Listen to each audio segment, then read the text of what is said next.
The Goosebumps series of stories, written by r.l.stine, introduced children to a range of scary and imaginative horror stories. The series has become one of the most successful children's book franchises ever, and expanded into spin-off books, the popular 1990s TV series, the 2015 film starring Jack Black, and its less inspiring sequel, as well as the recent 2023 series. Oh, and of course, what we're really interested in, video games.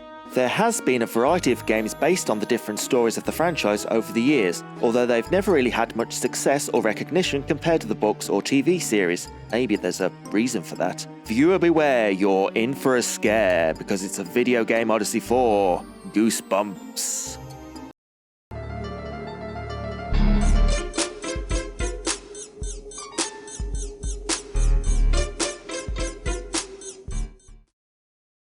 The success of Goosebumps, I think, can be attributed to a number of factors.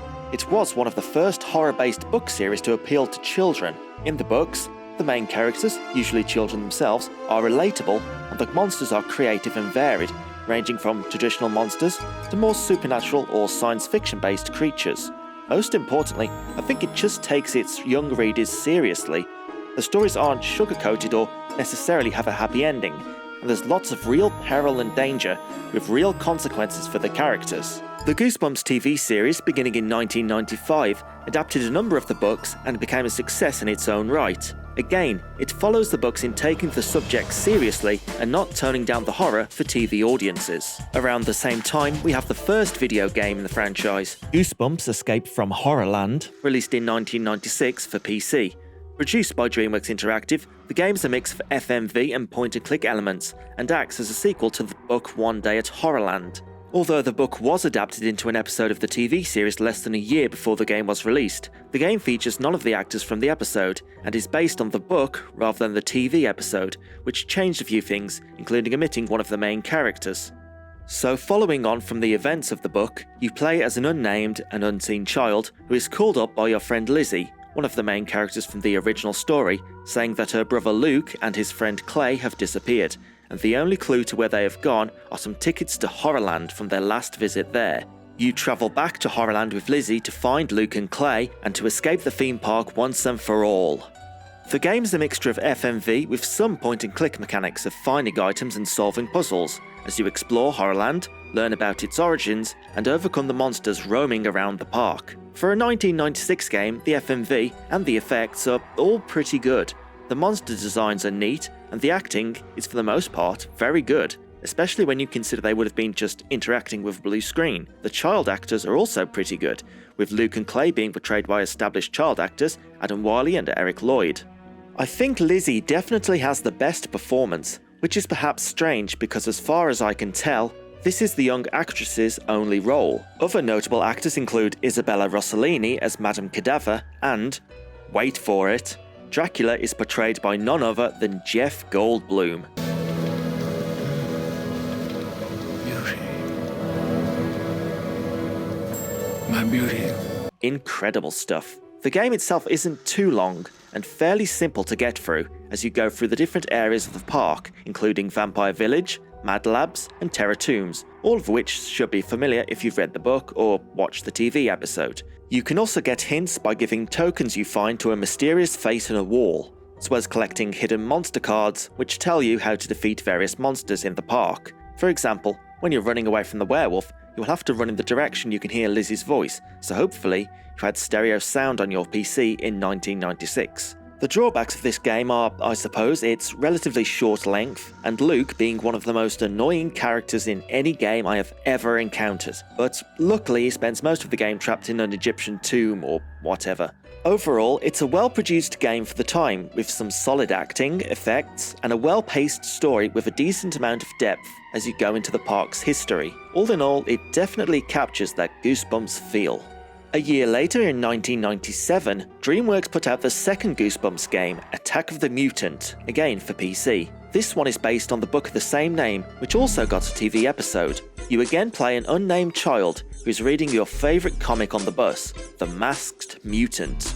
Getting distracted, you end up at the end of the line and emerge off the bus at the lair of the masked mutant himself. You are quickly approached by the League of Good Guys, who want you to help them defeat the masked mutant and stop his evil plan to take over the world. The game has you wandering around the various floors of the masked mutant's headquarters, facing off against his various henchmen, solving puzzles, and rescuing some of the League of Good Guys imprisoned there. Like Return to Horrorland, it's a fairly short game with puzzles which aren't too complex, but it feels the right length and doesn't overstay its welcome. You're constantly dealing with a range of colourful characters and scenarios which keeps things interesting, rendered with a very early example of cel-shaded graphics in-game, and which creates that comic book aesthetic which it is aiming for. Famous faces in this one include Jim Belushi voicing the masked mutant, and the Galloping Gazelle voiced by a man with plenty of superhero experience, Adam West, who also voiced the same character in the 1996 TV episode. Major damage. Whew. By the way, nice work. I'm now back and ready to rumble. Pinky's the one who did this to me, and he's going to pay. While you're wandering the lair, be on the lookout for various parts of a superhero costume, which will unlock the good ending of the game.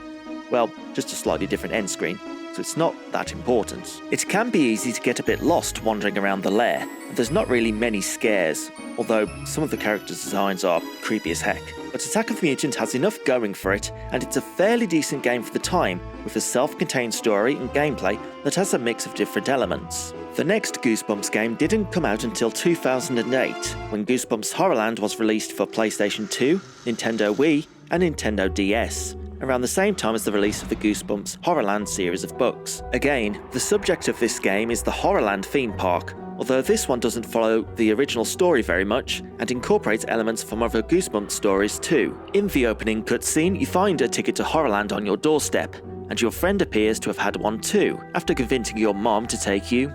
Yes, really. Mom, can you give us a ride to Horrorland? You get to Horrorland and find yourself trapped with the horrors within. To escape, you need to go on the rides and earn frights, which are basically bronze, silver or gold medals, to unlock more areas of the park, and collect the scattered pieces of your ticket to escape. The park serves as an open world hub where you can collect things and talk to people, whereas the attractions are various minigames you need to win at, as mentioned, to progress. All in all, it's just mostly a collection of minigames which don't offer too much excitement and are repeated throughout the park. The main thing which hampers enjoyment of this game is the controls. Many of the minigames require near perfect plays to get the gold, and the game's controls often make that difficult. The game does have some story elements, voice acting, and humour which is intentionally cheesy, but actual gameplay is tough going for the most part. The game will change a little depending on which version you play.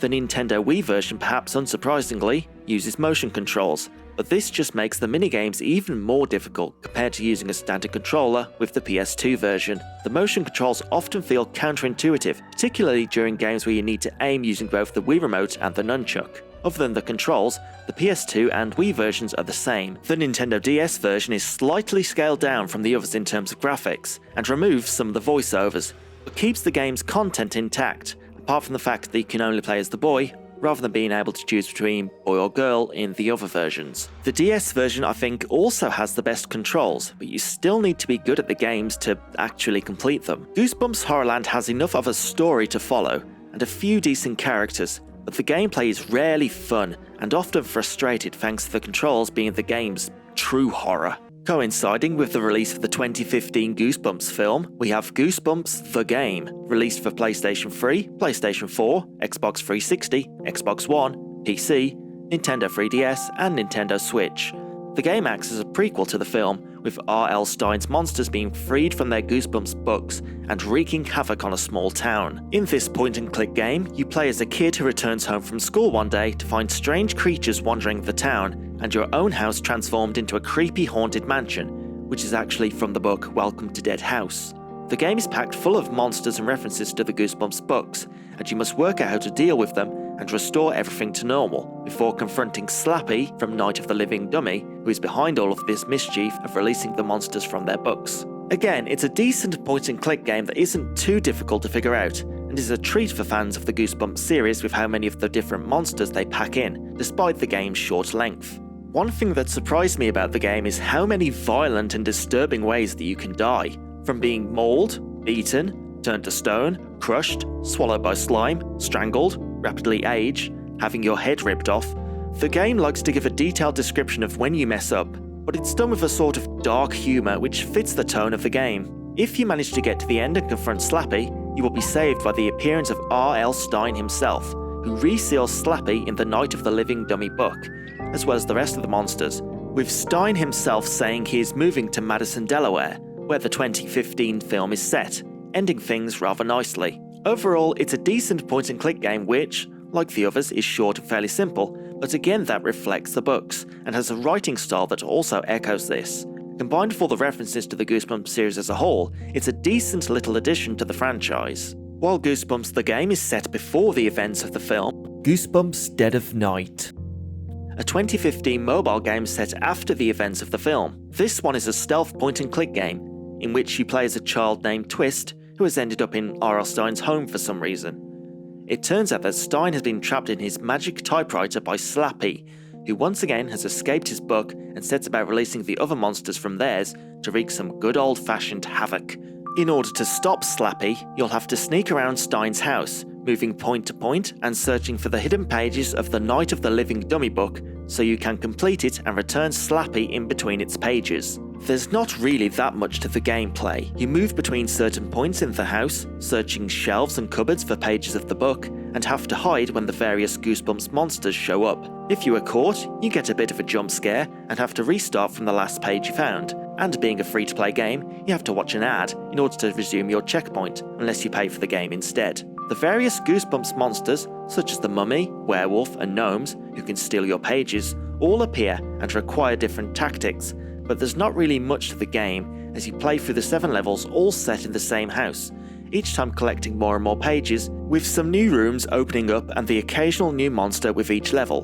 One interesting thing about the game is that it has Jack Black voicing r.l.stine, reprising his role from the films. I wrote Goosebumps, you know, over 400 million in print worldwide. Never mind that for now. But other than that, it's a fairly minimal mobile game that'll give you about an hour of repetitive gameplay at most. Continuing with mobile games, we have Goosebumps HorrorTown, released in 2017.